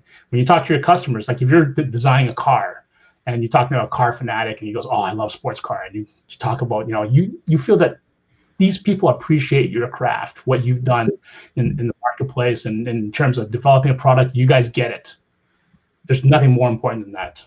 I mean, yes, going to an All-Star game is kind of fun, going to a World Series game or all that stuff, you know, on my bucket list is probably half stroke off in terms of that. But, you know, but when I go to an All-Star game, I don't have the full appreciation of it. I'd rather hang out with the collectors, to be honest. So yeah, that's just part of, you know, I'm telling you from the heart, that's what it is. And you're, I mean, I know that you're not just saying that because I've seen you at many card shows over the years, and you're out rubbing shoulders and hanging out with everybody back when you worked for Upper Deck and Panini, and now you're actually, I guess you're kind of working for a sales organization where you're in distribution of products. So, it's more natural, I guess, now, or more kind of on point as far as your job description to do it. But I mean, man, we've been friends now for probably 15 years. And, that's because you're out and about in the hobby. So it's, it's definitely, I like how you said that, you could have bought a hotel on the Cayman Islands with all those cards. Now you could probably, if you still have those cards, you could probably buy the Cayman Islands with all those cards at this point in time, right? Yeah. Maybe even the whole Caribbean. Who knows? There's a lot of value stored in those cards. I just want to bring up BM here made a comment a few minutes ago saying people who he's saying is people who buy cards are people who say cards are just cardboard are just being ignorant. It's like saying stamps or stickers or painting is just oil and canvas or jewels are just rocks, right? These things don't really have much utility to them. Precious metals, we use gold for fillings and that sort of thing, but let's face it, there's composites now. You don't need gold for fillings anymore. So what good is gold really, except it's a store of value that sits in people's safes and their safety deposit boxes. They don't use them for their day-to-day life. So why is gold worth any more than a basketball card? They're both, you can't eat them, you can't sleep in them, you can't wear them, but you can trade them for things. You can trade them for things of value that you can sleep in, you can wear, you can eat, you can drive, all of our basic necessities as humans. So good point, BM. I'm glad you said that. I was trying to say that earlier, but I think you said it a little bit better. Sam says, I love my cards more and more listening to you, Jer. Can we be neighbors? LOL. Sam, you're a great fan of the show. We become friends because of this show. So, and that's one of the great things we're seeing right now in the hobby. And, Josh is a pioneer of this. It's sort of kicking off this hobby content era. And we have tools like Facebook, Instagram, YouTube that allow us, and Twitter, I can't forget Twitter, that allow us to do this and share these things. And I mean, it's really allowed us to enjoy our cards more. You're not just by yourself. You have your card friends, and the way we share it, because we don't all live in the same cities, is really by these social media platforms. And so that's why I put up on the ticker below here, there's Josh's Instagram, Cardboard Chronicles. Give him a follow. You'll see what he's doing. It's fun to watch what collectors are doing. That's how we know what you're doing. That's how I knew that Josh was selling cards off to buy something big. And that's how I knew what it was, because I watched him reveal it live on Instagram. Like, that was exciting. That was an event. We make event. This show right now is an event. We've got some people from the hobby. Karvin, who's been around for a long time in the hobby, as one of the really, I don't know, the word pioneer is weird because the sports cards have been around since the 1800s, but a revolutionary, almost like revolutionized sports cards. And I know, Karvin, I know you didn't do this alone. You had teams. You worked at Upper Deck and then Panini. You're not the only guy that did this. You had support, and that's awesome. But the hobby is constantly evolving, and it's getting to a place now where, with all this mainstream attention, we as a hobby are excited for where it's going. And with auctions like this from at Goldin Auctions and other big auction houses, getting mainstream headlines, it's really just kind of pushing us into the next sort of whatever that next era will be. Also, you can follow Karvin on Instagram at Karvin15.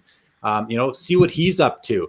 And I think he's getting more and more involved with it. And then, of course, you can follow myself on Instagram, jlee_cards. And I have a Twitter account for this show, Sports Cards LIV1. I couldn't get Sports Cards Live. Someone else had it, so they gave me Sports Cards LIV1.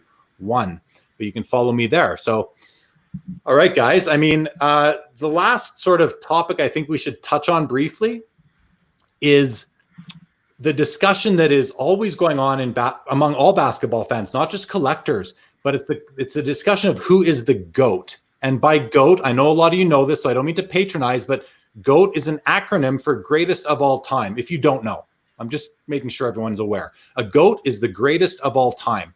And, it's been sort of, it's an ongoing debate amongst basketball fans and collectors, of course. Is it Michael Jordan or is it LeBron James? And no one else is really in the discussion. I mean, you'll see some people mention Bill Russell, Wilt Chamberlain. I don't know if Julius Erving's ever in there, Magic Johnson, Larry Bird. I mean, you hear other players in the discussion, but it always seems to come down to Michael Jordan or Larry Bird. However, and I think for the most part, most people believe it's Michael Jordan, but not everybody. A lot of people believe it's LeBron James, and maybe they're the younger generation who have seen him play and never saw Michael play. However, the documentary, The Last Dance, that just aired in April and may have exposed more people to Michael Jordan. But who's the GOAT of basketball cards? Well, that's a done deal now. I mean, I think it's a done deal because now you could look at total market capitalization of the players and all their cards, but $1.8 million is a big amount of money for one single copy of one card. So is LeBron James the GOAT of basketball cards? Let's start with you on that one, Josh. No, I actually think they share the title.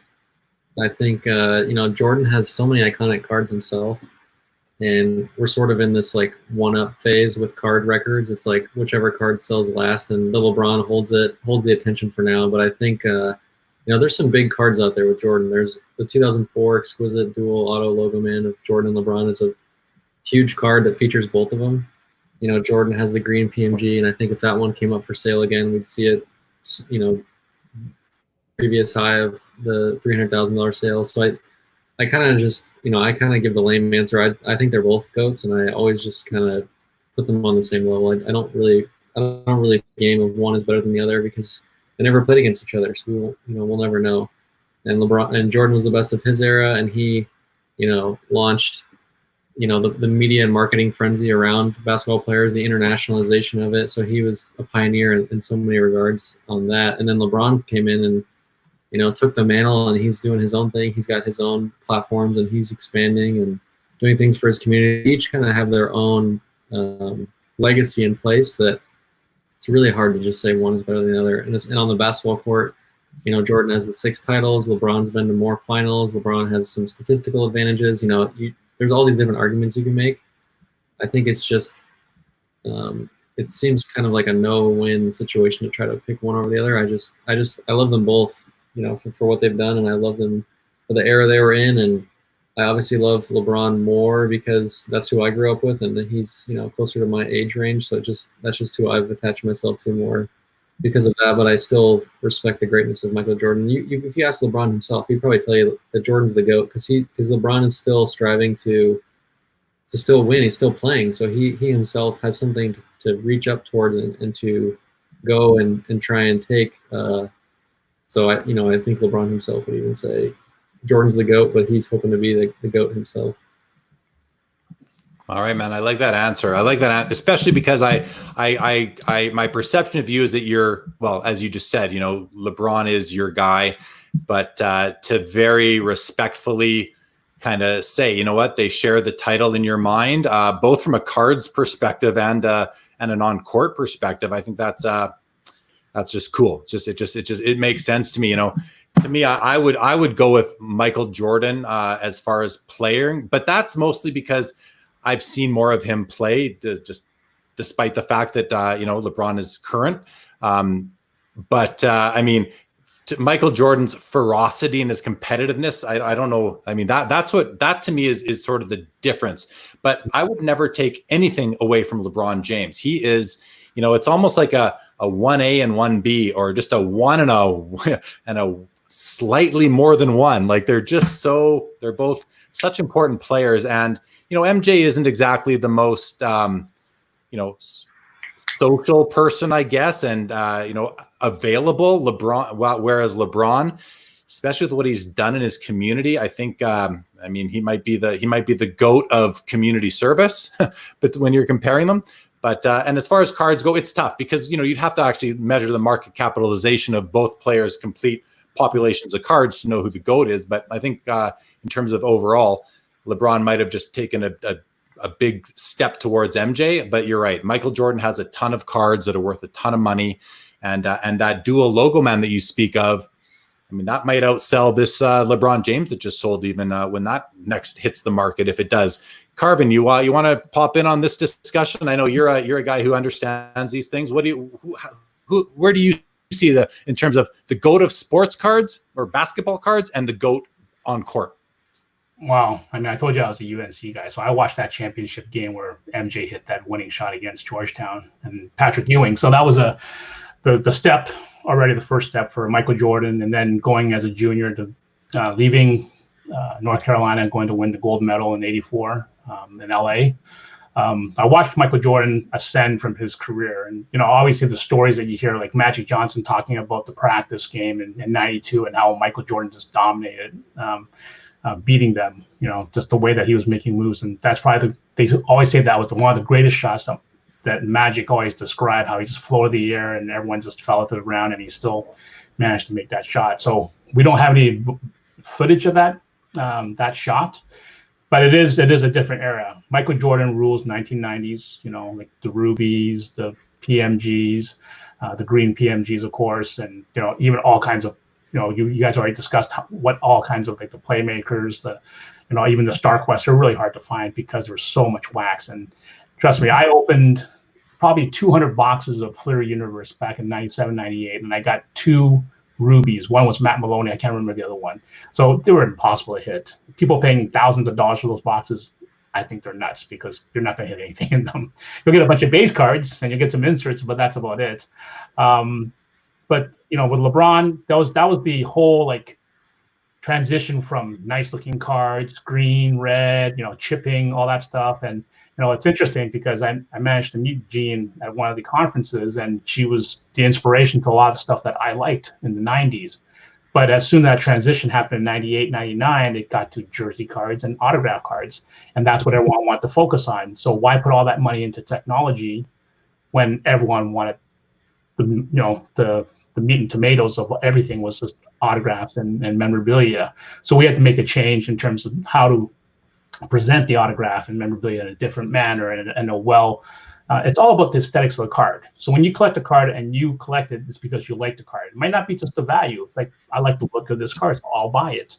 And for me, like, a lot of people are like, well, do you collect anything? A couple things I don't collect. I don't collect a lot of modern day players because I don't like their autographs.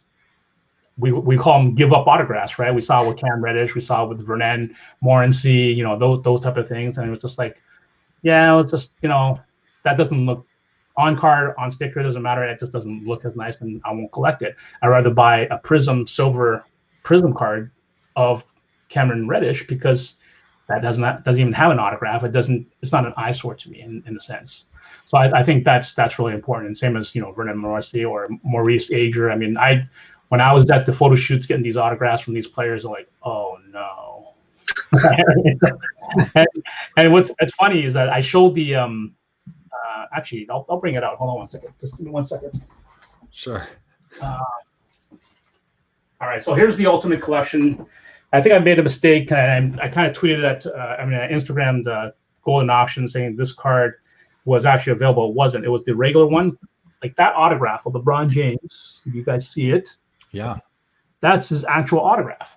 And how we got that autograph is a lot of times we, at Upper Deck, they would need to sign an affidavit. So they feel that that's a contract or something. They actually sign their autographs for a contract. So that's actually his autograph. But then for the hobby, they change it up. Obviously, they're signing thousands or tens of thousands or $20,000 autographs. They're not going to be able to sign it in such a nice manner. So they'll find the autograph that they feel comfortable with.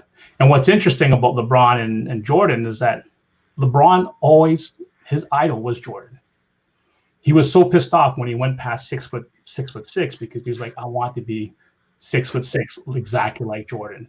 And if you look at why he wore 23, you look at the evolution of his autograph. MJ has 23 in front of his autograph with the M, and so is LeBron. LeBron has the 23 in the front because basically that's what they're doing. Now, in terms of player, I'll always say that Jordan's number one. A couple of reasons. He played for one team. He didn't go join a super team and won the championship, in a sense, right? They built a team around him in Chicago. So he played for one team, and he also won on a college level. And sorry, Josh. And also he missed 2 years or three. He played 3 years in college, which LeBron didn't, and he also missed 3 years when he went to play, or 2 years to play baseball in the prime of his career. So we even got to see him in his prime of his career. So that's what I'm basing that decision on. In terms of personality, obviously we see LeBron. I got to meet LeBron at a young age, so it's a different LeBron than it is today. Obviously, he's doing a ton for community, for the social messages he put out. But in terms of meeting people and being really charming and marketable, the most interesting meeting I ever had was with Kobe Bryant, by far. Kobe was by far the best athlete I ever met in terms of engaging, wanting to know the sports card business, understanding explain to him what the grassroots was. I mean, I've never sat down in a meeting for 2.5 hours, except for with Kobe, with a player. And he would be calling us on the way back, from a game, and driving in his Ferrari and want to do a conference call and talk about how to market his trading cards. Like, that's the type of person he was with Kobe. And unfortunately, we all miss him now. Yeah, no doubt about it. No doubt about it. Well, interesting stuff, man. Thanks for sharing that. That's great. All right, guys. Listen, I mean, I've gotten to the end of the comments here, so take another minute. If anyone has any kind of last minute questions or comments for Josh, Karvin, or myself, please put them up there pretty quick. We're going to wrap this thing up. So while we're kind of doing that, I just want to, say thank you to both Josh. Josh has a YouTube channel called Cardboard Chronicles. Josh, how many different interviews do you have on the channel now? I think there's like 62, something like that, 61. So basically it's 61 episodes. They're about an hour long each, and they're all Josh basically sitting there and interviewing another collector. So if you want to meet collectors, you want to get a feel for how different people approach the hobby, check out his channel, subscribe to it, and watch some of these videos. I think you're going to greatly enjoy it. I know I sure did. I've seen just about all of them. And like I said earlier, I've watched several of them more than once because it's just easy listening. And I love, it's all, as a collector, we love hearing how other people collect, and we love to see the passion in other people. It makes us just realize that, yes, we are not alone in this. It's a large community. So check out Josh's channel on Cardboard Chronicles. And also I'll mention this for Josh as well. Him and the team from House of Jordans have collaborated and developed a new sports card analytics tool called Card Ladder, simply cardladder.com. You can check that out. They just released it. I think it was on about June the 23rd. It went public on June the 20th. Yeah. Oh, 23. Perfect for MJ and LeBron. Okay. Yeah. It was kind of released on the 23rd. And so check that out. It's really cool. I've been using it myself. They have daily headlines, but really there's algorithms going on and ranking systems, and you can do some customization in there. Check that out. It's awesome. And Karvin, of course, works for GTS Distribution down in California. They distribute sports cards across the world right now, I believe, because I know, Karvin, you're dealing with Asia and that. But of course, as we've discussed, Karvin he's put in his time at Upper Deck and Panini and is really a wealth of knowledge. So I want to thank you both for joining. I want to thank everybody for watching tonight, especially the new viewers who weren't aware that this show existed. This is episode number 31, episode number 30. Well, I know I'm going backwards because this was a special event and a special episode that I just decided to do late last night. Episode 30 is on Wednesday with Dr. James Beckett, whose name is on all the price guides, and the grading company Beckett Grading Services and Beckett Authentication Services for their autograph authentication service. So he will be joining me then. So please check it out. All the historical episodes of this show are on the YouTube channel. You can find the ones that interest you and check them out. Let's just go run through the final comments, and then we will say good night. So, and please do subscribe to the Sports Cards Live channel as well. I'd greatly appreciate that. Do you have a sell now number on the card today? Somebody, Josh, Ziggy wants to know, is there a number that you would sell your card for right now? Not for sale. That's what I love to hear. Jake from 90s B-Ball Cards says, shout out at Card Ladder, a happy user of Card Ladder. Very awesome. Doobie Collect says, Cardboard Chronicles is what brought me to the hobby. So there's a big endorsement for Josh's YouTube channel, Cardboard Chronicles. Everybody go check that out for sure. BM wants to know, Karvin, when are you back in Toronto? No idea with COVID-19. Right now I'm back in the Carlsbad area, so they won't even probably let my family in. Probably won't let my daughter in. I can probably get in with my Canadian citizenship. Yeah. Jeremy, I have this, so we can go over that. Yeah. Okay. I forgot about that. We're going to do that in 1 second. Sure. A couple other comments here. Yeah. Simon says, is there even a reason why Josh would ever need to sell his LeBron RPA? I mean, as a collector, we don't buy cards planning to sell them. Like, you sometimes do. Let me get that straight. You sometimes do. But when you buy a grail, a white whale, that Moby Dick that Karvin was talking about earlier, you don't buy it thinking about selling it. You think that when you do sell it, you're going to sell it for a lot of money, but you don't ever decide, I'm going to sell it on, June of 2025. Like, that's just not how we think. We buy these cards and we hold them. We like to own them. It's a big part of it, for sure. Paul says 90s b-ball cards. I'd love to try and explain to your average accountant sports cards. Well, Paul, I'm your average accountant right there. So I'm happy to talk about it, but I think I get what you're saying. I get what you're saying. DAH V33D, great show. Thank you so much. Thank you so much. Terry, thank you for watching, and you're welcome. So if you're still watching, guys, we're going to do a quick little giveaway here. Karvin has been featured because of his involvement in the hobby, his importance in the hobby, in creating very important sets, and even taking older sets and making them better. He was bestowed the honor by a product called Allen & Ginter that is a Topps product, where they featured him in a card. And this is the card right here. He's holding it up. It's an Allen & Ginter Karvin Cheung card. Believe it or not, that's a pack pulled card. And we are going to give. No, it's not. It's not pack pulled? No, pack pull is this one, and I had to pay for that one. So it's one that was given to me to give out to people. So I'll give you a trivia question, and then whoever answers it right, you just tell me the inscription that you want on here, and I'll send it to you. Okay. Right? So give me the inscription on Instagram, and then we'll do so. Okay. So there you go. So we're going to do a quick little giveaway here. We're going to do a trivia question, and then you're going to put the answer in the comments, guys. Everyone who's watching, put the answer in the comments. The first one that I see come through the comments is going to, all you have to do is contact Karvin on his Instagram account, which I'm going to put up right here at Karvin15. Send him a message. Let him know, Karvin will make sure we got the right person, and then send him your address. I hope you don't get a whole bunch of messages with people's addresses here, Karvin. You're gonna be swamped. But anyway, we'll do that. So, Karvin, what is the trivia question? Do you have one in mind you want to use?